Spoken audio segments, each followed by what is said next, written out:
It's a business directory. And not only is it a business directory, but it also has like a editorial element to it where we run news stories and historical information in the front of the magazine with a theme. Every year we have a different theme. Last year was father culture. One year it was the buildings downtown, downtown development. One year was young entrepreneurs and professionals, where we highlighted young entrepreneurs in the community. And we are particularly proud of this edition because it's the Bicentennial Edition. And in this edition, we explore African American history over the last 200 years. So I'm particularly proud of the editorial section in this edition because it really tracks African American history in the editorial section, in the front section. It really gives a good historical perspective of African American businesses over the years. We wanted to combine with the historical element of the community being 200 years old and see how African American businesses have fared over these 200 years. Interesting. What are you finding? Well, frankly, it's been a roller coaster.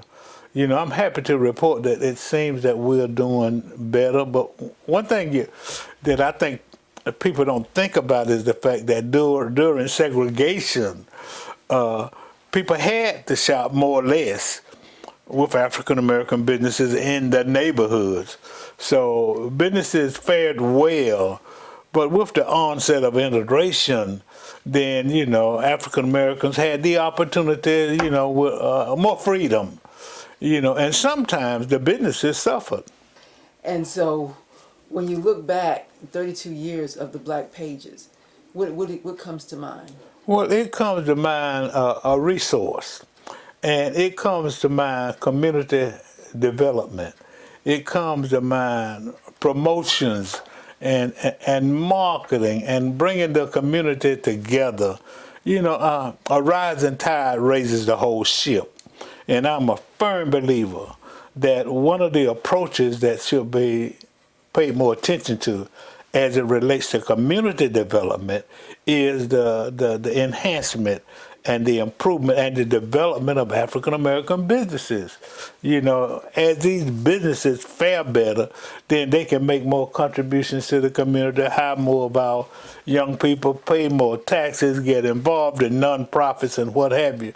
So that has been my mission, is to publicize, promote, and improve, these businesses and identify, because I know that it will benefit the entire community.